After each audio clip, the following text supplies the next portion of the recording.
The system rewards ownership, not hard work. There's a lie almost everyone grows up believing, a lie so deeply wired into society that people sacrifice their health, relationships, and entire lives chasing it. Work hard, and eventually, you'll make it. But look closely at the modern world. The hardest working people are often the ones struggling the most. Nurses working night shifts, construction workers destroying their bodies, employees trading time for money until they're too exhausted to enjoy either. Meanwhile, someone else makes money while sleeping. Why? Because the system was never designed to reward effort equally. It rewards ownership. Ownership of businesses, assets, attention, technology, distribution, even your data. And once you see how this game actually works, you can never unsee it. The frightening part isn't that people are poor because they're lazy.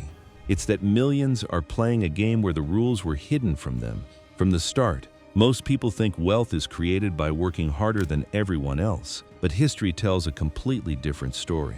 The Industrial Revolution didn't make factory workers rich, it made factory owners rich. The internet didn't create the biggest transfer of wealth for employees, it created billionaires who owned platforms. And today, in the age of AI, automation, and digital economies, that pattern is happening again, faster than ever before. That's the part nobody warns you about, because if income only comes from your labor, there's a ceiling above your life. Your time becomes the product, your energy becomes the currency. And no matter how disciplined you are, there are still only 24 hours in a day. That's why two people can work equally hard, yet end up living completely different lives. One person spends 40 years selling time. The other spends a few years building ownership, and eventually, ownership starts paying them forever. Think about it carefully. A delivery driver works incredibly hard every single day. But the app owner makes money from thousands of drivers simultaneously. The YouTube employee earns a salary. The creator who owns the audience earns from views, sponsors, products, memberships, and influence. A worker gets paid once for effort. An owner gets paid repeatedly for systems.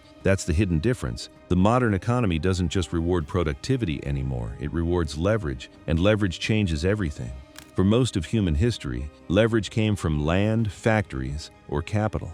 Today, leverage comes from code, media, audiences, automation, and digital assets. One person with a laptop can now reach millions of people without asking permission from traditional gatekeepers. That's why small creators suddenly become massive businesses. That's why software companies with tiny teams can generate billions. That's why people are escaping traditional career paths entirely, not because they stopped working hard, but because they shifted what they were working for. This is where most people get trapped psychologically. School conditions people to become excellent workers. Show up on time, follow instructions, memorize information, stay inside systems built by others. Very little attention is given to ownership, negotiation, distribution, branding, or asset building. You're trained to survive inside the machine, not own pieces of it, and the system reinforces this belief constantly.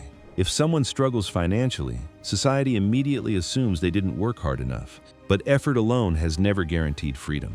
If that were true, millions of laborers across the world would already be wealthy. The uncomfortable truth is this: hard work matters, but hard work without ownership often benefits someone above you more than it benefits you. That realization changes the way you see everything. It changes how you view careers, social media, businesses, education, even time itself. Because wealthy people eventually stop trading hours for dollars. They focus on acquiring things that continue producing value after the initial work is done: a business, content, investments, equity, intellectual property, an audience, a platform. At first, those things may earn almost nothing. That's why most people quit too early. Ownership usually looks slow in the beginning and explosive later. Jobs often look stable in the beginning and limiting later.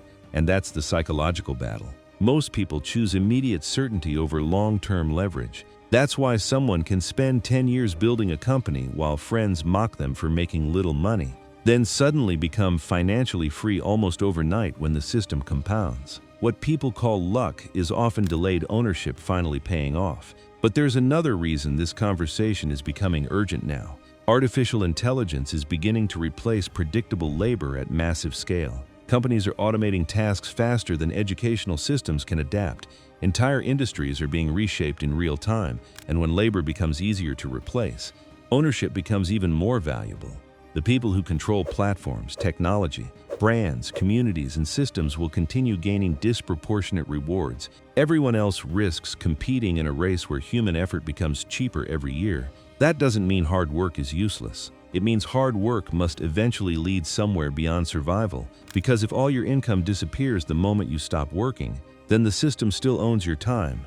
And maybe that's the biggest illusion of modern life. People think freedom means making more money, but real freedom is owning something that keeps creating value even when you're not physically present. That's the shift the wealthy understood early. A salary can increase your lifestyle. Ownership can change your future generations. And once you notice that pattern, you start seeing it everywhere. The richest athletes don't rely only on contracts anymore. They own brands, production companies, equity, and media businesses. Musicians don't just sell albums. They fight for ownership of masters and publishing rights. Tech founders often work insane hours in the beginning, but eventually their systems scale beyond their personal effort. Because the ultimate goal was never just income, it was leverage. That's why some people stay trapped no matter how hard they grind. They keep upgrading effort instead of upgrading position. More hours, more stress, more exhaustion. But they never build assets that work independently from them. It's like running on a treadmill and wondering why the scenery never changes. And the system quietly encourages this cycle. Consumer culture tells people to spend before they own. Social media glorifies visible success while hiding the years of invisible building behind it. Most people are shown the luxury cars, not the equity agreements, the vacations, not the boring systems generating the cash flow. So millions chase appearances instead of acquisition, but ownership is usually built in silence. A creator posting videos for years before one finally explodes, a founder building a company nobody believes in, an investor sacrificing short-term pleasures to buy assets instead of liabilities, a person learning valuable skills after work while everyone else is distracted. At first it looks irrational. Then one day the compounding becomes impossible to ignore. That's the strange thing about ownership. In the beginning, it feels painfully slow, but eventually it moves faster than effort ever could. And this doesn't only apply to money. The same principle exists in every part of life. If you don't own your attention, algorithms will. If you don't own your decisions, society will. If you don't own your time, someone else's goals will consume it. Ownership is power because ownership creates control. That's why this conversation matters so much right now. We're entering a world where technology can replicate skills faster than ever. Information is everywhere. Competition is global. Entire careers are changing within a few years. In that kind of world, the people who survive won't just be the hardest workers. They'll be the people who build things that outlive their labor. An audience, a business, a network, a reputation, a system, an idea, a piece of the future. Because eventually, there comes a moment where you have to ask yourself a dangerous question. Am I building my own life or helping build someone else's forever? And maybe the answer isn't quitting your job tomorrow. Maybe it's simply realizing that hard work alone is no longer enough. The real advantage comes when effort turns into ownership. That's when the game changes, not instantly, not magically, but permanently. And if there's one thing I want you to think about after this video, it's this. What do you actually own that can grow without you? Because the answer to that question might quietly determine your entire future. And honestly, I'm curious, do you think modern society still rewards hard work fairly, or has ownership become the real currency of power? Drop your perspective in the comments. Some of the smartest conversations happen there.